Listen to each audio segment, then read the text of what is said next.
जो है प्रोटेस्ट करने के तरीके बदल गए हैं। पहले जो प्रोटेस्ट होता था, लोग बैनर झंडे लेके प्रोटेस्ट करते थे, काली पट्टी बांधते थे, पर अब ये तरीका बदल गया। अभी हाल ही की घटना है, फ्रांस के पेरिस शहर के लूव्र म्यूजियम में रखी विश्व प्रसिद्ध जो पेंटिंग है मोनालिसा पर 2 महिलाओं ने सूप फेंक दिया। ये आप इमेज देख सकते हैं। ये महिलाएं एक सामाजिक संगठन की कार्यकर्ता हैं जो फ्रांस में पोषक और टिकाऊ भोजन के संवैधानिक अधिकार के बनाए जाने की मांग कर रही थी।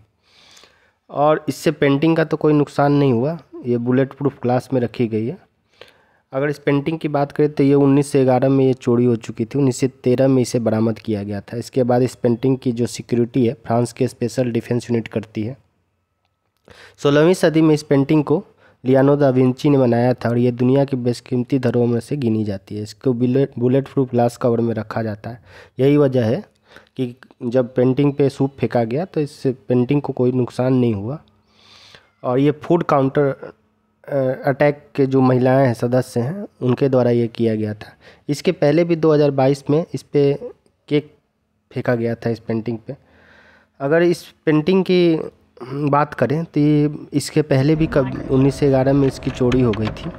पेरिस के लूव्र म्यूजियम में लगी मोनालिसा की पेंटिंग दुनिया की सबसे चर्चित पेंटिंगों में से एक माना जाता है।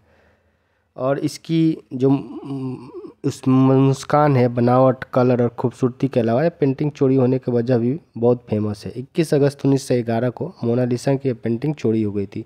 2 साल बाद जाके ये 1913 में पुलिस ने पेंटिंग को बरामद कर ली थी। बात अगस्त 1911 की है। म्यूजियम में पेंटिंग्स के पर कांच के फ्रेम और बाकी आर्टवर्क किया जा रहा था। कई कारीगर इस काम में लगे थे और पेंटिंग्स को एक दूसरी जगह से दूसरी जगह ले जाया जा रहा था। इसी बीच मोनालिसा की जो पेंटिंग है गायब हो गई थी। गार्ड ने सोचा कि मोनालिसा की जो पेंटिंग है को भी आर्टवर्क के लिए कहीं ले जाया गया होगा। जब अगले दिन भी पेंटिंग को नहीं देखी गई तो गार्ड को शक हुआ। जब उसने स्टाफ से इस बारे में बात की तो किसी ने मोनालिसा की पेंटिंग को हटाने से इनकार कर दिया। अब ये खबर पक्की हो गई थी कि मोनालिसा की जो पेंटिंग है चोरी हो गई है। शाम को पुलिस ने इस खबर को पुष्टि की। पुलिस की उम्मीद थी कि 48 घंटे के भीतर ही चोर फिरौती के लिए फ़ोन करेगा, लेकिन 2 दिन बीत गए। पुलिस को फिरौती के लिए जुड़ा कोई फ़ोन नहीं आया। पुलिस ने जांच शुरू की। चोर इतना शातिर था कि उसने पुलिस को भी बहुत कम सुराग छोड़े थे। म्यूजियम के बाहर सीढ़ी पर दरवाजे का नॉब, लकड़ी का फ्रेम और कांच का टुकड़ा पड़ा था। आसपास के लोगों से पूछताछ की गई।